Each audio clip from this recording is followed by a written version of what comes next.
Waziri Mkuu Kassim Majaliwa ametoa wito kwa wakuu wa mikoa na wilaya nchini kuhakikisha wanaendelea kuhamasisha wananchi kutumia huduma ya kisheria ya Mama Samia ili iwasaidie kutatua changamoto zao za kisheria. Amesema kuwa juhudi za utoaji haki haziwezi kufikiwa na serikali pekee, bali zinahitaji ushirikiano wa dhati kutoka kwa kila mmoja, ikiwemo viongozi, wazazi, jamii, taasisi za dini, mashirika ya kiraia na wananchi kwa ujumla.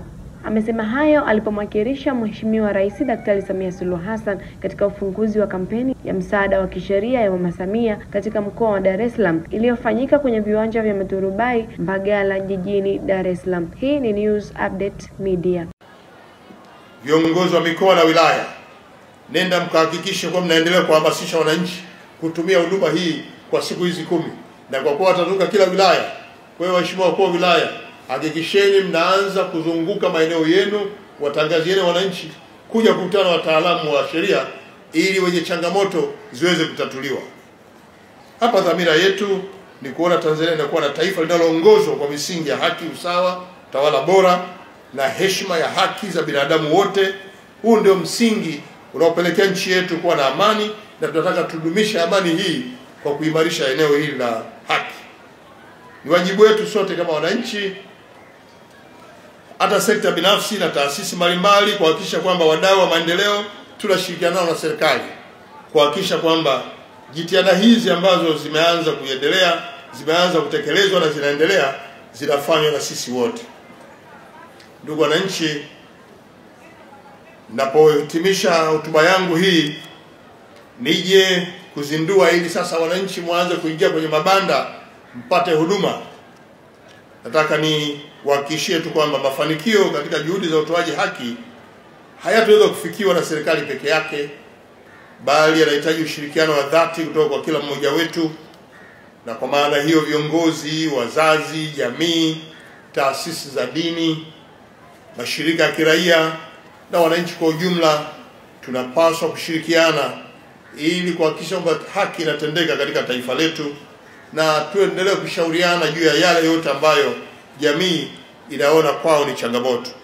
Tume ya Madini ina furaha kualika wadau wote wa sekta ya madini, ikiwa ni pamoja na makampuni ya uchimbaji, watoa huduma na wafanyabiashara wa madini kushiriki katika jukwaa la 4 la utekelezaji wa ushirikishwaji wa Tanzania katika sekta ya madini LCCF 2025. Jukwaa hilo litafanyika katika ukumbi wa Malaika Beach Resort jijini Mwanza tarehe 16 mwaka 2025 mpaka tarehe 18 Juni mwaka 2025. Muda ni kuanzia saa 2 asubuhi, na mgeni rasmi atakuwa ni Waziri wa Madini Mheshimiwa Anthony Peter Mavunde. Kauli mbiu ni ongezeko la ushirikishwaji wa Tanzania katika sekta ya madini, chachu ya ukuaji wa uchumi Tanzania. Jukwaa hili litajumuisha mawasilisho, midahalo, mafunzo, maonesho mbalimbali kutoka taasisi, serikali, makampuni ya madini na watoa huduma migodini. Kushiriki, tafadhali jisajili kupitia link ya rcforum.tumemadini.go.tz au wasiliana na ofisi kupitia barua pepe ya localcontent@tumemadini.go.tz au piga simu namba 0658050500. Mwambie jirani au mwambie jirani kuwa nyote mnakaribishwa.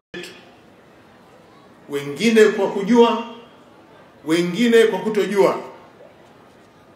Haya ni matendo ya ukatili, ni yale ambayo yanafika yanamchosha mtendewa na anahitaji kupata fumbuzi.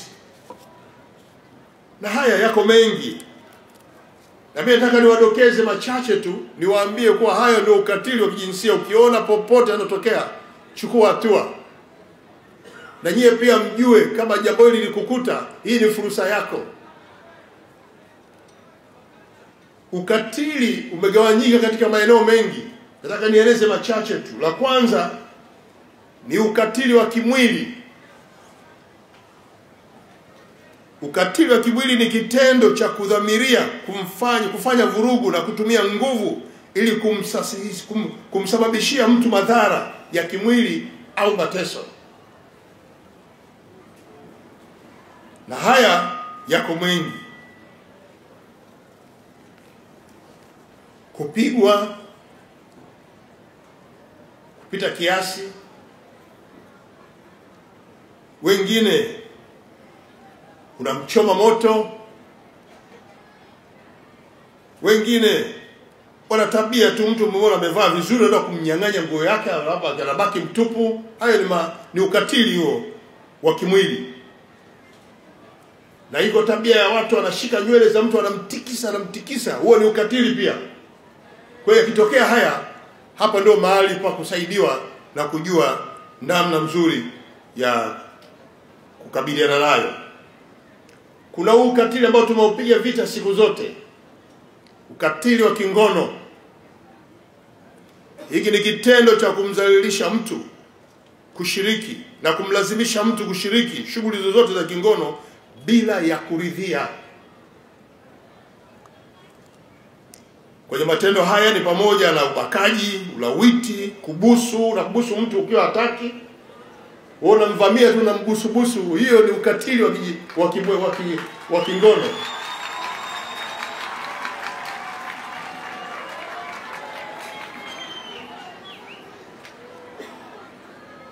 Wanawake wanapata tatizo kubwa sana la kushikwa mwili bila ridhaa yake.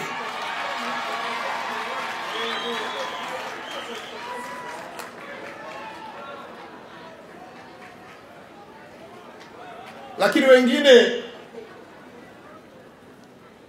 najua wanaume mnapenda, lakini huwezi kulazimisha. Unatongoza mtu hataki, wewe unatongoza tu, anakuambia sitaki, wewe unamfuata. Huo ni ukatili wa kingono. Na una sheria inakulinda. Lakini kuna ile tendo linalofanywa na baadhi ya makabila, umila, utakaso wa ujane. Mama kafiwa na mume, nyewe na familia mnamtafutia mume tena akiwa hajaridhika. Yaani mama amefiwa na mume wake, nyewe mnamtafutia mume. Kwani yeye mwenyewe ameshindwa kutafuta mume? Hiyo nayo ni ukatili. Iko kwenye kundi la ukatili ambao pia hutakiwi kutengenezwa, na wengine mengi mtayapata kupitia kwenye dawati letu. Kuna ukatili wa kisaikolojia. Hiki ni kitendo anachofanywa mtu kwa lengo la kumsababishia madhara kiakili, kimawazo au kihisia.